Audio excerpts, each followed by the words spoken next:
Hello everyone, काफी लंबे time अपन वापस आए हैं। फाइनली आज अपन काफी इंपॉर्टेंट टॉपिक पे डिस्कशन करने जा रहे हैं। ये टॉपिक काफी इंपॉर्टेंट है and in real life society पे लोगों को काफी ज्यादा कंफ्यूजन भी रहते हैं। कंफ्यूजन कैसे? अगर हम बात करें इकोनॉमी कैसा परफॉर्म कर रही है, इकोनॉमी इज डूइंग वेल और नॉट, अगर हम अपनी इकोनॉमी की बात करें, इंडियन इकोनॉमी की, तो वहां पे लोग जिन पैरामीटर्स पे जज करते हैं, जिन इंडिकेटर्स पे जज करते हैं, वो काफी कंफ्यूजिंग हो जाते हैं। तो आज हम उन्हीं टॉपिक्स पे डिस्कस करेंगे कि किन इंपॉर्टेंट इंडिकेटर्स के थ्रू हम इकोनॉमी को जज कर सकते हैं कि इकोनॉमी वेल परफॉर्म कर रही है या नहीं कर रही है, और किन पैरामीटर्स पे हम अगर जज करते भी हैं तो उसको कैसे इंटरप्रिटेट करना चाहिए, क्योंकि काफी लोग काफी ज्यादा गलत इंटरप्रिटेट करते हैं काफी ज्यादा इकोनॉमिक इंडिकेटर्स को। तो सबसे पहले हम समझेंगे कौन कौन से इकोनॉमिक इंडिकेटर्स होते हैं जिनके थ्रू हम इकोनॉमी को मेजर कर सकते हैं या इकोनॉमी की परफॉर्मेंस को मेजर कर सकते हैं। तो सबसे फर्स्ट होता है हमारा जीडीपी, ग्रॉस डोमेस्टिक प्रोडक्शन, और जीडीपी ग्रोथ रेट। जैसे इंडिविजुअल की सैलरी होती है कि आपकी एनुअल एक पर्टिकुलर एनुअल इनकम है, कंपनी का एनुअल टर्नओवर होता है, वैसे कंट्री की जीडीपी होती है in a particular time period. मतलब हम एनुअल देखते हैं तो from April to March, 1 April to March जितनी सर्विस और प्रोडक्ट उस पर्टिकुलर टाइम पीरियड पे प्रोड्यूस किए गए हैं या सर्व किए गए हैं, उनकी जो वैल्यू है वो जीडीपी कंसिडर की जाती है। अब इन पर्टिकुलर ईयर अगर जीडीपी 100 रुपीज है और नेक्स्ट ईयर 110 रुपीज हो जाती है, तो वहां पे हम बोलेंगे जो जीडीपी ग्रोथ रेट है वो 10% है, बिकॉज 10% की रेट से जीडीपी हर साल ग्रो हो रही है। तो यहाँ पे इस पर्टिकुलर कंट्री की जीडीपी कितनी बड़ी है, जितनी बड़ी जीडीपी होगी उतनी बड़ी कंट्री होगी। जैसे कंपनी का टर्नओवर ज्यादा बड़ा होता है तो कंपनी बड़ी होती है, यहाँ पे जीडीपी जिस देश की बड़ी होगी वो देश बड़ा होगा। यूएस की जीडीपी सबसे ज्यादा है, यूएस को सबसे बड़ी इकोनॉमी कंसीडर किया जाता है। उसके बाद बड़ी जीडीपी के बाद भी ग्रोथ रेट किसकी ज्यादा है? अगर आपकी जीडीपी उतनी बड़ी नहीं है बट आपकी ग्रोथ रेट अगर हाई है, आप काफी स्पीड से ग्रो हो रहे हो, आप 20% 25% की स्पीड से हर साल एनुअली ग्रो कर रहे हो, तो देयर आर चांसेस कि आप कुछ सालों पे काफी ज्यादा ग्रो करके माइट हो सकते हैं आप सबसे बड़ी जीडीपी वाली कंट्री बन जाओ। यहाँ पे ग्रोथ रेट भी इंपॉर्टेंट होती है। दूसरा होता है रेट्स जो अपने बैंक्स रेट्स होते हैं, इन्फ्लेशन रेट्स होते हैं, जितने भी रेट होते हैं, चाहे आपको बैंक में पैसे रखने पे, इन्वेस्टमेंट करने पे जो रिटर्न रेट मिल रहा है, लोन पे जो रिटर्न मिल रहा है, या फिर जो आपके कंट्री पे इन्फ्लेशन चल रहा है, ये सभी रेट्स बहुत इंपॉर्टेंट होते हैं। अगर आप इकोनॉमी को एनालाइज करना चाहते हो कि कैसा इकोनॉमी चल रहा है, इकोनॉमी की सिचुएशन कंट्रोल है, अंडर कंट्रोल है या फिर नहीं है, वो रेट्स आपको काफी अच्छे से बता देते हैं। Unemployment figure, employment rate, unemployment rate, ये इंपॉर्टेंट होता है। बट ये आइडिया अगर यहाँ पे बात करें, ये डेवलप कंट्रीज के चौचले हैं, हमारे यहाँ ये काम नहीं करता। कंट्री लाइक इंडिया, जहां पे मैक्सिमम चीजें स्ट्रक्चर वे पे नहीं है, अनस्ट्रक्चर्ड है, वहां पे अनएम्प्लॉयमेंट रेट, अनएम्प्लॉयमेंट फिगर उतना अच्छे से वर्क नहीं करता है। हाउ? काफी सारे बिजनेसेस हैं, काफी सारे छोटे छोटे बिजनेसेस हैं। मैं ये नहीं बोलूंगा कि वो बहुत ज्यादा कमाते हैं, बट यस, एक normal middle class salary person से ज्यादा कमाते हैं। अगर एक नॉर्मल एक आप चाय की दुकान की भी बात करो, नॉर्मली जो एक अच्छे प्लेस पे है, I am not talking about every चाय वाला, I am talking about specific जो प्राइम लोकेशन पे चाय के स्टॉल लगाते हैं, उनके भी टर्नओवर 10 to 15 लाख एनुअल जाते हैं। यस, जाता है, बट वो वहां पे सिस्टम पे रजिस्टर्ड नहीं है, वो जीएसटी फाइल नहीं करता, वो इनकम टैक्स फाइल नहीं करता, तो वो वहां पे वो एम्प्लॉयमेंट या अनएम्प्लॉयमेंट की फिगर पे नहीं उसे नहीं काम कर सकते। नॉट ऐसे काफी सारे लोग हैं जो छोटे छोटे बिजनेसेस करते हैं, वो सिस्टम पे रजिस्टर्ड नहीं है। तो यहाँ पे इंडिया में कितने लोग एम्प्लॉयड है, अनएम्प्लॉयड है, वो पता करना थोड़ा सा कॉम्प्लिकेटेड है करंट सिनेरियो पे। फ्यूचर में माइट भी हो सकता है हम काफी अच्छे तरीके से इससे पता कर सके, बट अभी ये थोड़ा सा टफ है। Then another scenario, stock market से हम पता कर सकते हैं इकोनॉमी अच्छी चल रही है कि नहीं। Yes, stock market is a indicator, stock market भी एक अच्छा इंडिकेटर है, अच्छा पैरामीटर है, जिससे हम पता कर सकते हैं कि इकोनॉमी अच्छी चल रही है कि नहीं। स्टॉक मार्केट क्या बताता है? कंपनीज की वैल्यू बताता है, बिजनेस जितने हमारे बिजनेसेस हैं उनकी वैल्यू बताता है। अगर वैल्यू बढ़ रही है तो ऑब्वियसली इकोनॉमी अच्छी होगी, तभी वैल्यू बढ़ रही है। अगर उनकी वैल्यू गिर रही है तो फॉर श्योर वहां पे उनकी इकोनॉमी उतनी अच्छी नहीं चल रही है, तो दैट्स व्हाई वहां पे गिर रही है। अब अगर हम स्टॉक मार्केट पे बात करें तो हम 2 मिनट में इसको और डिटेल में समझेंगे। स्टॉक मार्केट से हम क्या इंटरप्रिटेट कर सकते हैं। देन करेंसी वैल्यू, अगर आप फाइनेंशियल प्रोफेशनल हो या फिर आप आपने इकोनॉमिक्स पढ़ी हुई है, तो यस आप भी उन लोगों में हो या जिनमें हम हैं जो सोचते हैं कि किसी भी कंट्री की एक्चुअल वैल्यू उसकी करेंसी बताती है।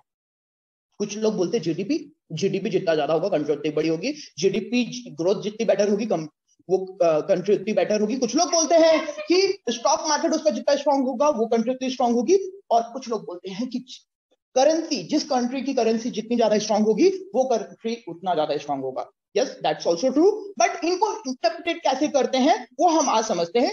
और the last one, government debt. Government के पास गवर्नमेंट डेट या नेशनल डेट या एक्सटर्नल डेट, जितने भी डेट होते हैं उन सभी के बारे उन सभी के हिसाब से भी हम समझ सकते हैं वो कंट्री कितना अच्छा परफॉर्म कर रही है, कंट्री की सिचुएशन कैसी है, कंट्री की फाइनेंशियल सिचुएशन कैसी है। बट वहां पे भी काफी ज्यादा इफ एंड बट्स हैं, तो उनको भी डिटेल में हम समझेंगे आगे।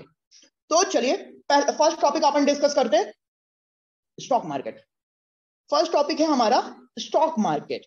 स्टॉक मार्केट, हर एक स्टॉक मार्केट में अगर आप किसी भी कंट्री के स्टॉक मार्केट को देखो, किसी भी मेजर एक्सचेंज को देखो, तो उनके एक ब्रॉडर इंडाइसेस होते हैं जो वहां की परफॉर्मेंस को इंडिकेट करते हैं। अगर इंडिया की बात करें तो इंडिया पे आप सभी ने सुना होगा Sensex and Nifty. Sensex and Nifty Indian stock market की परफॉर्मेंस को इंडिकेट कर रहे हैं। अगर आपको पता चल रहा है निफ्टी या सेंसेक्स ऑल टाइम हाई पे चल रहा है, काफी अच्छा परफॉर्म किए, 20% का एनुअल ग्रोथ दे रहे हैं या 25% का एनुअल ग्रोथ दे रहे हैं, तो यहाँ पे आप कंसीडर कर सकते हो इकोनॉमी अच्छी चल रही है।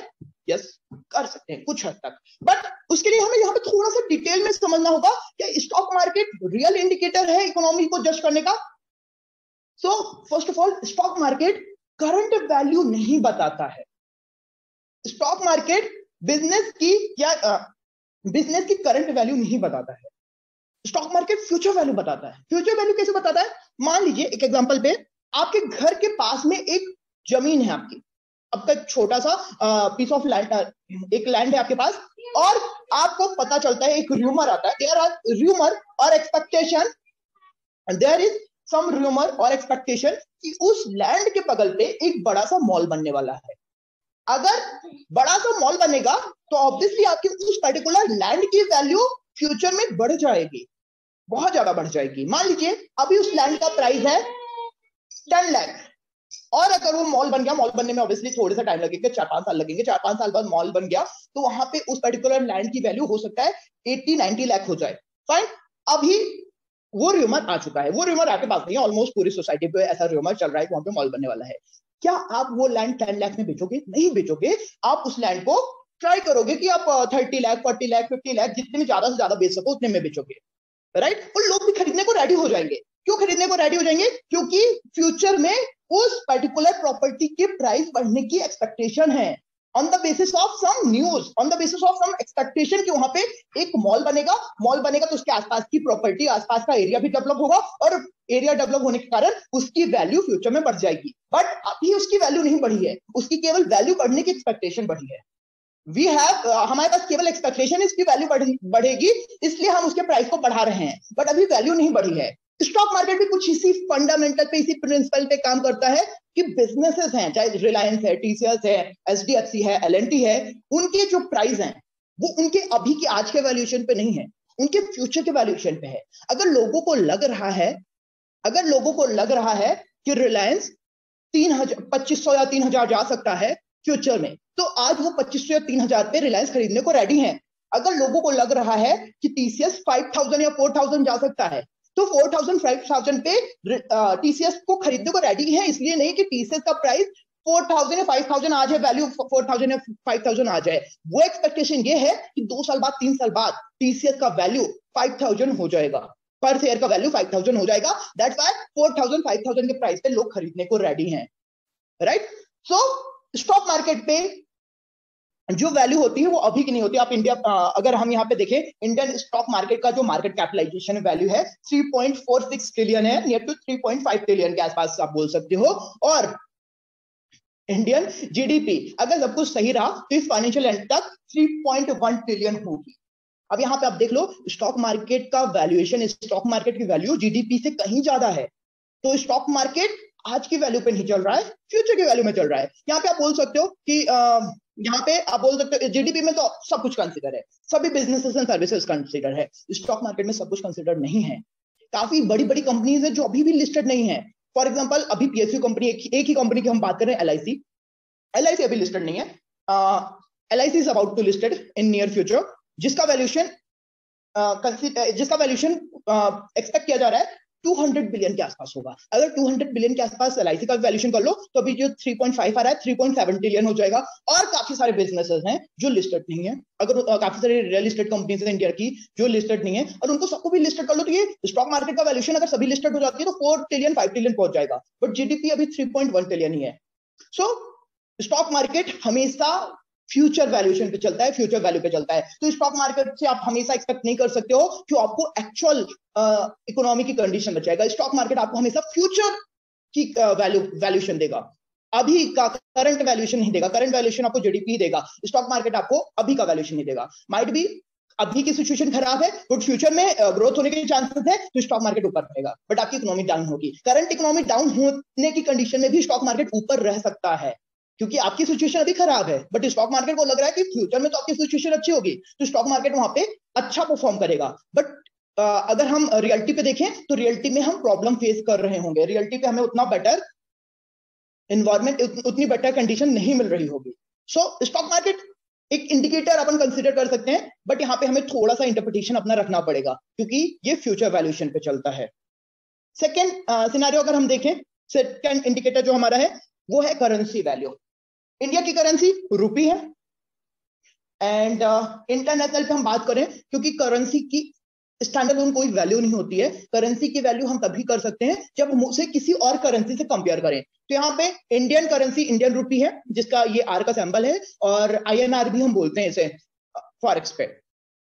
और अगर हम इंटरनेशनल पे जो सबसे ज्यादा वॉल्यूम के वाली करेंसी है, जिसपे सबसे ज्यादा हमारे फॉरेन ट्रेड होते हैं, वो है हमारा यूएस डॉलर, जिसे हम यूएसडी भी बोलते हैं। सो यूएसडी आईएनआर की वैल्यू अभी अप्रॉक्स 75 रुपीज है।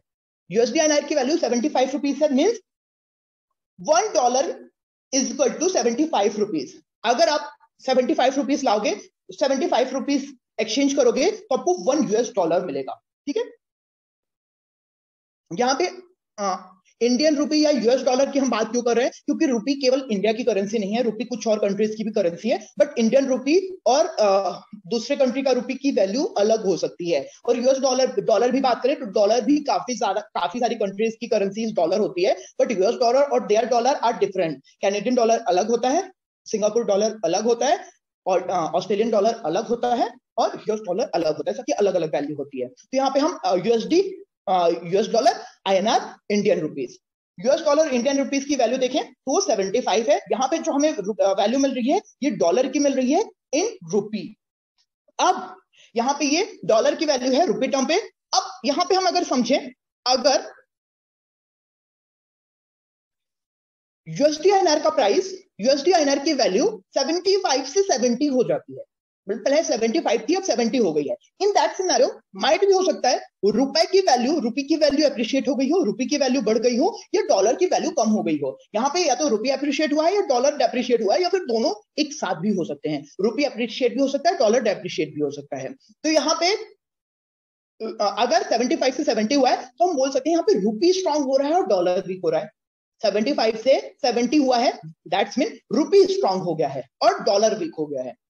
और सेकेंड सिनेरियो पे अगर इसका अपोजिट होता है, 75 से यूएसडी आईएनआर की वैल्यू 80 चली जाती है, in that scenario we can say rupee depreciate हो गया है और डॉलर एप्रिशिएट हो गया है। यहाँ पे रुपए की वैल्यू कमजोर हो गई है और डॉलर की वैल्यू मजबूत हो गई है। डॉलर यहाँ पे स्ट्रांग हो रहा है, रुपी यहाँ पे वीक हो रहा है, तो ये हमारा रुपी वीक हो रहा है। तो वहीं पे सिनेरियो पे जब यहाँ पे बिकॉज हम यहाँ पे डॉलर की वैल्यू पे प्राइस कंसिडर करते हैं, तो अगर ये कम होगा तो हम रुपए की स्ट्रेंथ कंसीडर की जाएगी, और यहाँ पे ये वैल्यू बढ़ेगी तो रुपए पे वीकनेस कंसीडर की जाएगी। अब अगर हम बात करें कि रुपए स्ट्रांग हो रहा है या रुपए वीक हो रहा है, अगर इंडियन रुपीस आईएनआर की आईएनआर स्ट्रांग हो रहा है या वीक हो रहा है, इस पे अगर हम बोलें, इस पे अगर हम एनालिसिस करें इंडियन इकोनॉमी की सिचुएशन, अगर रुपी स्ट्रांग हो रहा है that's mean Indian economy strong हो रही है, और रुपी वीक हो रहा है तो इंडियन इकोनॉमी वीक हो रही है। That's true, not completely. पूरी तरह से ये इस कंडीशन को हम सही नहीं मान सकते। यहाँ पे थोड़े से इफ एंड बट्स हैं, यहाँ पे थोड़ी सी कंडीशंस हैं, उन कंडीशंस को हम समझते हैं। उससे पहले कुछ डेटा पे हम यहाँ पे नजर डालते हैं। कुछ डेटा जैसे Indian forex trade and forex reserve के डेटा पे हम अगर नजर डालें, current Indian export more than 300 billion US dollar का है और export near to 500 billion dollar का है, 470 बिलियन डॉलर का है। मतलब यहाँ पे 150 बिलियन डॉलर का हमारे अभी भी शॉर्टफॉल आ रहा है। मतलब जितना हम इंपोर्ट कर रहे हैं उससे काफी कम हम एक्सपोर्ट कर रहे हैं। उस जो डिफरेंस है 150 बिलियन यूएस डॉलर का है, जो कि बहुत ज्यादा है। इंपोर्ट मतलब हम दूसरी कंट्रीज से जो गुड्स या गुड्स इंडिया पे मंगाते हैं वो हमारा इंपोर्ट होता है, जो हमारा 470 बिलियन यूएस डॉलर का है। एक्सपोर्ट जो हम इंडियन गुड्स को ओवरसीज कंट्रीज पे एक्सपोर्ट करते हैं, बाहर भेजते हैं, तो वो हमारा इंडियन एक्सपोर्ट कहलाता है। अब इंपोर्ट एक्सपोर्ट हमारा इकोनॉमी का बहुत इंपॉर्टेंट टूल्स होता है। लाइक अगर हम इंपोर्ट कुछ कर रहे हैं तो ऑब्वियसली उनको हम रुपी नहीं पे कर सकते, बिकॉज रुपी पूरे दुनिया पे नहीं चलता है। उनको हमें कोई दूसरी करेंसी पे करनी पड़ेगी। मोस्ट ऑफ द केसेस में हमें वहां पे यूएस डॉलर पे करने पड़ते हैं, बिकॉज यूएस डॉलर सबसे ज्यादा वैल्यूएबल करेंसी कंसीडर की जाती है। सबसे ज्यादा फॉरेक्स ट्रेड यूएस डॉलर पे होते हैं, तो मोस्ट ऑफ द टाइम हमें यहाँ पे यूएस डॉलर पे करने पड़ेंगे, जो कि हमारे पास नहीं होते हैं। अब यूएस डॉलर हमारे पास कैसे आएंगे? यूएस डॉलर आएंगे जो हम गुड्स एक्सपोर्ट करेंगे। लाइक हमने यहाँ पे 315 बिलियन यूएस डॉलर का गुड्स एक्सपोर्ट किया है, मतलब अपना इंडिया के गुड्स को बाहर ओवरसीज कंट्रीज पे बेचा है, यूरोपियन यूनियन पे, यूएस पे या फिर अदर कंट्रीज को बेचा है। तो उन्होंने उन गुड्स के अगेंस्ट पे हमें डॉलर्स पे किए हैं। सो यहाँ पे 315 बिलियन फॉरेन करेंसी तो हमें मिल गई एक्सपोर्ट से।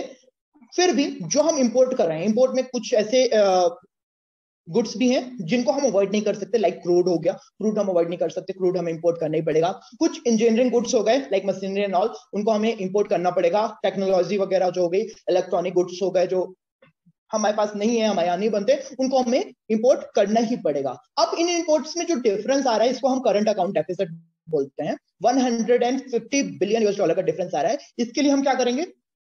हमें इंपोर्ट तो करना ही है, बट हमारे पास फॉरेक्स रिजर्व नहीं है, तो हमें यहाँ पे लोन लेना पड़ेगा।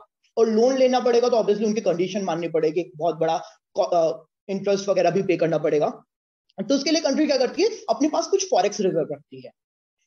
इंडिया के पास भी फॉरेक्स रिजर्व है, काफी ज्यादा फॉरेक्स रिजर्व है। 635 बिलियन यूएस डॉलर का इंडिया के पास अभी रिकॉर्ड फॉरेक्स रिजर्व है, जो कि काफी सारी कंट्रीज की जीडीपी से ज्यादा है। इवन अगर हम अपने नियर कंट्री पाकिस्तान की बात करें, उसकी जीडीपी का 2 टाइम्स है। काफी काफी डिसेंट है। तो अगर हमारे यहाँ पे डेफिसिट भी होता है, 150 का डेफिसिट हुआ, हमारे पास 600 प्लस फॉरेक्स रिजर्व है, तो उस डेफिसिट को हम इजिली फुलफिल कर सकते हैं। सो अगर इंपोर्ट हम कुछ कर रहे हैं तो ऑब्वियसली हम अपना फंड बाहर बेच रहे हैं। इंपोर्ट अगर हम गुड्स खरीदे हैं, दूसरे से खरीदे हैं, तो वो ऑब्वियसली हमारी इकोनॉमी के लिए लॉस है, बिकॉज उसकी हमारा पैसा वापस आ रहा है। आपके पास 100 रुपए हैं, आपने बाहर से कुछ गुड्स खरीदे, तो उसके लिए आपको 30-40 रुपए पे करने पड़ेंगे। आपके पैसे कम होंगे, आपके पैसे बाहर जाएंगे, दूसरे कंट्रीज पे जाएंगे। उनको बेनिफिट होगा कि आपके लिए इकोनॉमी के लिए लॉस होगा। जितना आप इंपोर्ट करोगे वो आपके ज्यादा इंपोर्ट करना आपकी इकोनॉमी को हैम्पर कर सकता है। एक्सपोर्ट जितना ज्यादा आप करोगे उतना आपके लिए बेनिफिट है, क्योंकि उतना आपके पास फॉरेक्स फ्लो आएगा। तो जब इंपोर्ट ज्यादा होता है तो ऑब्वियसली रुपी की वैल्यू कम होती है, और जब एक्सपोर्ट ज्यादा होता है तो वहां पर रुपी की वैल्यू स्ट्रांग होती है। ठीक है, एक्सपोर्ट अभी भी हमारा रिकॉर्ड एक्सपोर्ट चल रहा है, काफी डिसेंट एक्सपोर्ट हुआ है, और गवर्नमेंट का टारगेट है कि अपना एक्सपोर्ट बढ़ाएं। आने वाले टाइम पे गवर्नमेंट अपने एक्सपोर्ट को और ज्यादा बढ़ाने का ट्राई कर रही है। अब यहाँ पे हम बात करते हैं कि अगर रुपी की वैल्यू कम हो जाए या रुपी की वैल्यू ज्यादा हो जाए तो उससे क्या इंपोर्ट एक्सपोर्ट भी फर्क पड़ेंगे? यस, हाँ जी। अगर काफी सारे लोग बोलते हैं कि इंडियन रुपी की वैल्यू, ऑब्वियसली हम इंडियन है तो हमें लगेगा हमारे रुपी की वैल्यू बहुत ज्यादा बढ़ गया है, हमारे रुपए का वैल्यूएशन बहुत ज्यादा बढ़ गया। अभी हमें $1 के अगेंस्ट 75 रुपीज देने पड़ते हैं। ऐसा कुछ हो जाए कि हमें $1 के अगेंस्ट 25 रुपीज ही देने पड़े, मतलब बहुत ही स्ट्रांग हो जाए। इन दैट सिनेरियो कैसा रहेगा? सुनने में तो अच्छा लग रहा है, बट रियलिटी पे देखते क्या कैसा रहेगा। अभी आपने देखा हमारा इंपोर्ट ज्यादा है, एक्सपोर्ट कम। सो इंपोर्ट ज्यादा है, एक्सपोर्ट कम है। जो हम इंपोर्ट कर रहे हैं वो चीज हमें थोड़ी सी सस्ती मिल जाएंगी। लाइक हमारी रुपये की वैल्यू स्ट्रांग हो गई है, आपको क्रूड थोड़ा सस्ता मिल जाएगा, आपको इंजीनियरिंग गुड थोड़े सस्ते मिल जाएंगे। बट ये आपके जो एक्सपोर्ट है, 300 बिलियन यूएस डॉलर से ज्यादा का जो एक्सपोर्ट हुआ है, ये भी कम हो जाएगा। ये कम क्यों हो जाएगा? आपकी जीडीपी पे जो मैक्सिमम वेटेज है वो सर्विस सेक्टर का है। सर्विस में भी स्पेशली अगर हम बात करें तो आईटी सेक्टर हमारे यहाँ का काफी स्ट्रांग है, और आईटी सेक्टर जो अपनी सर्विसेज एक्सपोर्ट करता है mainly US and European countries पे। वो क्यों इंडिया पे कर रहे हैं? क्योंकि इंडिया पे उनको सस्ता पड़ता है। यूएस पे अगर वो बिजनेस अगर आउटसोर्स ना करके अगर वही सर्विस वही काम अगर वो यूएस या यूरोप पे कराएंगे तो उनको महंगा पड़ेगा, वो इंडिया पे आउटसोर्स कर देते हैं क्योंकि इंडिया पे उनको सस्ता पड़ता है। इंडिया पे उनको सस्ता पड़ता है। बट अगर रुपी की वैल्यू बढ़ जाएगी, रुपी स्ट्रांग हो जाएगा, तो इंडिया पे उनको आईटी सर्विसेज आउटसोर्स करना महंगा पड़ने लगेगा। इंडियन एक्सपोर्ट उनके लिए, इंडियन एक्सपोर्ट को बहुत ज्यादा हार्म करेगा, क्योंकि एक्सपोर्ट यहाँ पे कॉस्टली हो जाएंगे, और एक्सपोर्ट कॉस्टली होने के कारण माइट भी हो सकता है हमारे ये एक्सपोर्ट गिर जाए। सो यहाँ पे बहुत ज्यादा प्रॉब्लम हो सकती है, इकोनॉमिक को काफी ज्यादा प्रॉब्लम फेस करनी पड़ सकती है अगर रुपी बहुत ज्यादा स्ट्रांग हो जाए सडनली। तो फिर क्या, रुपी की वैल्यू कम कर दें, रुपी को वीक कर दें, 75 से 100 कर देते हैं, और ज्यादा हमारा रुपी वीक हो जाएगा तो हमें और ज्यादा एक्सपोर्ट मिलेंगे। सुनने में तो ये भी ठीक लग रहा है, बट वहां पे भी प्रॉब्लम हो जाएगी, हमारे इंपोर्ट महंगे हो जाएंगे, हम जो क्रूड वगैरह ले रहे हैं वो महंगा हो जाएगा, पेट्रोलियम या फिर जो हम इंपॉर्टेंट गुड्स या सर्विसेज इंपोर्ट कर रहे हैं वो हमें महंगा पड़ने लगेगा। तो रुपी की वैल्यू क्या होना चाहिए? ज्यादा रुपी स्ट्रांग होना चाहिए या वीक होना चाहिए? स्ट्रांग होने पे हमें बेनिफिट होगा या वीक होने पे बेनिफिट होगा? तो यहाँ पे सिंपल सा कंसेप्ट है, रुपी ना बहुत ज्यादा स्ट्रांग होगा, बहुत ज्यादा स्ट्रांग होगा तो भी हमें प्रॉब्लम होगा, बहुत ज्यादा वीक होगा तो भी हमें प्रॉब्लम होगा। रुपी की वैल्यू स्टेबल होनी चाहिए। इंडिया पे बहुत ही अच्छे गवर्नर थे एक टाइम पे, रघुराम राजन। रघुराम राजन का जो पीरियड था, उस पीरियड पे आप देखो, रघुराम राजन ने जब आरबीआई पे एज अ गवर्नर ज्वाइन किया था तब रुपी की वैल्यू 67 हुआ करती थी, अप्रोक्स 67 हुआ करती थी। और रघुराम राजन ने जब आरबीआई छोड़ा तब भी रुपी की वैल्यू अप्रोक्स 67 थी। तो that's a perfect way to manage economy. वो एक परफेक्ट इकोनॉमिक कंडीशन थी जिसको रघुराम राजन ने मैनेज किया था। तो दैट्स अ परफेक्ट डे अगर आपको यहाँ पे करेंसी को एक स्टेबल लेवल पे मेंटेन करना। अगर आपकी करेंसी स्टेबल है, बहुत ज्यादा ना वीक हो रही है, बहुत ज्यादा स्ट्रांग हो रही है, that's good indication for a perfect good economy. एक अच्छी इकोनॉमी के इंडिकेशन तब होंगे जब आपका रुपी, आपका करेंसी स्टेबल होगा। तुर्की पे आप देखो, तुर्की की इकोनॉमी में प्रॉब्लम हो रहा है, तुर्की की करेंसी बहुत ज्यादा वीक हो रही है। पाकिस्तान की इकोनॉमी में प्रॉब्लम हो रहा है, पाकिस्तान की करेंसी बहुत ज्यादा वीक हो रही है। इंडियन करेंसी पे भी काफी सारे लोग बोल रहे हैं कि लास्ट 2 ईयर पे इंडियन करेंसी काफी ज्यादा वीक हुई है। काफी ज्यादा कुछ आर्टिकल्स मैंने देखे, कुछ आसपास के लोग भी बात कर रहे थे, इंडियन करेंसी बहुत ज्यादा वीक हुई है लास्ट 2 ईयर्स पे। क्यों हुई है उसको हम समझते हैं। फर्स्ट ऑफ ऑल, कितनी हुई है पहले वो हम समझें। अगर तो ईयर 2020 पे यहाँ पे हमारे पास फॉरेक्स रिजर्व का डेटा है, यहाँ पे हमारे पास रुपी का फिगर है। 2020 पे रुपी 70 था, 2022 पे रुपी अप्रॉक्स 75 हो गया है। और वहीं पे अगर हम बात करें 2020 पे जो हमारा फॉरेक्स रिजर्व था near to 450 billion US dollar था, और 2022 पे वो बढ़ के 635 बिलियन यूएस डॉलर हो गया है। ये फिगर हमें क्या बता रहे हैं?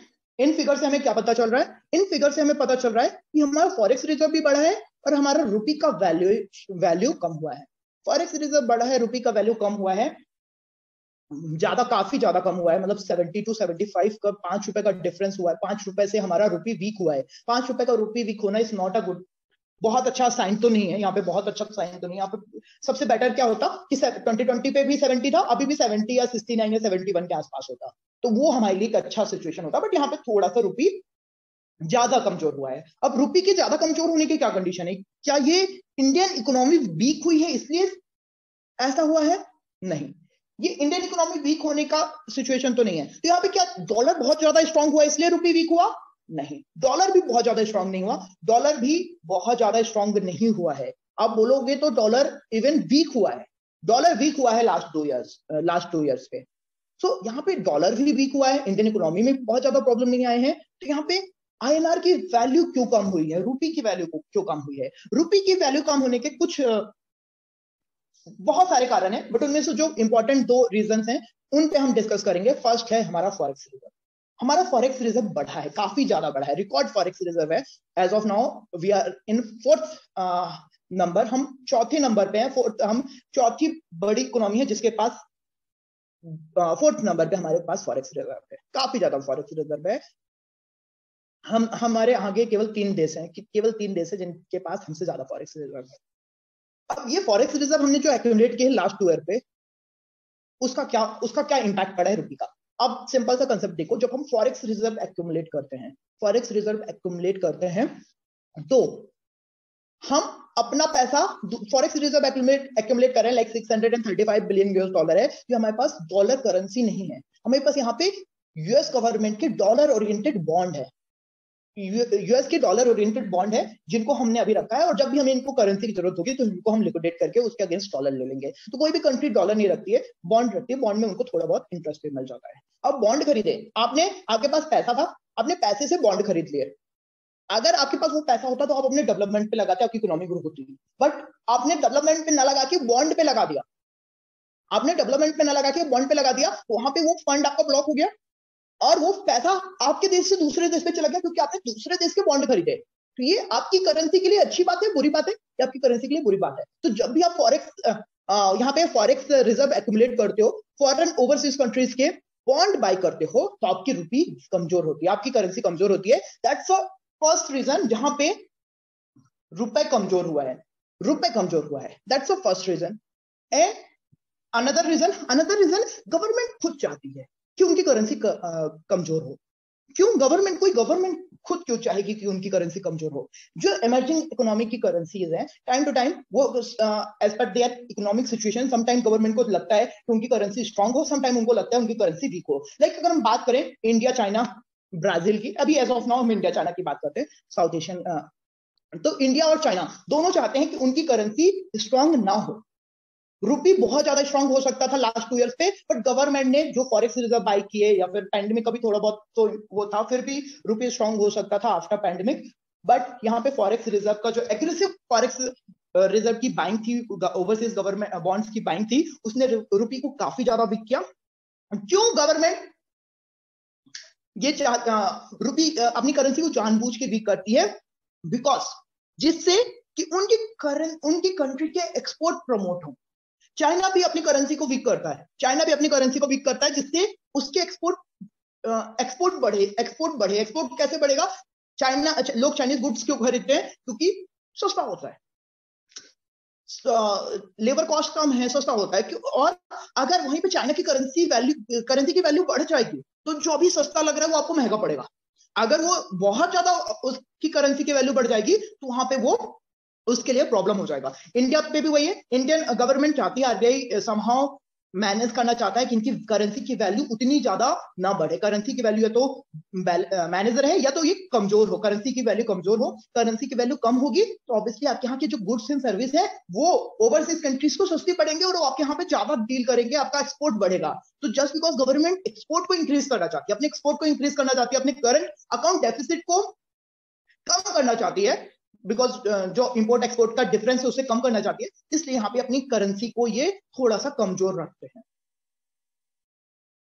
अच्छी शॉर्ट टर्म पे तो कंट्री के लिए ठीक होता है, बट बहुत ज्यादा अगर यहाँ पे आप करेंसी को मैनिपुलेट करोगे तो ऑब्वियसली वहां पे भी थोड़ा सा ओवरसीज इमेज पे डंट पड़ता है, तो वो भी बहुत ज्यादा अच्छा नहीं होता। बट हाँ, कुछ टाइम के लिए सिचुएशन ठीक रहती है, आप ऐसा कर सकते हो, ठीक है। तो यहाँ पे 2 मेजर रीजन थे। फर्स्ट ऑफ ऑल यहाँ पे जो फॉरेक्स रिजर्व एक्यूमुलेट किया है, फॉरेक्स रिजर्व जितना ज्यादा होगा कंट्री का स्ट्रेंथ उतना ज्यादा बढ़ेगा, क्योंकि उसे वहां पे दूसरी कंट्री से फर्स्ट ऑफ ऑल ये यहाँ पे आपके पास जितना ज्यादा फॉरेक्स रिजर्व है, आप वहां पे आपको दूसरी कंट्रीज से उतना फेवर नहीं लेना पड़ेगा। That's a good thing. Second thing, आपका अगर करेंसी स्टेबल है तो वहां पे आपके एक्सपोर्ट बढ़ेंगे जो आपकी इकोनॉमी को बूस्ट करने पे हेल्प कर सकते हैं। तो दोनों ही सिचुएशन जो अभी हो रही है वो इंडियन इकोनॉमी को वीक तो नहीं बता रही है। इन दोनों सिचुएशन से हम ये नहीं बोल सकते कि इंडियन इकोनॉमी वीक हो रही है। तो अगर आपको लग रहा है कि यहाँ पे रुपी की वैल्यू कम हुई है, उससे इंडियन इकोनॉमी वीक हुई है, तो I don't think that's a correct analysis या करेक्ट इंटरप्रिटेशन। यहाँ पे आई होप कि आपको ये पूरा कंसेप्ट थोड़ा सा समझ में आया होगा। नेक्स्ट सेशन पे will try to discuss about the last indicator, debt, जो हमारे नेशनल डेट है, गवर्नमेंट डेट है, एक्सटर्नल डेट है, उससे हम इकोनॉमी को कैसे इंटरप्रेट कर सकते हैं, उस पर हम नेक्स्ट सेशन पे डिस्कस करेंगे। For now, thank you so much.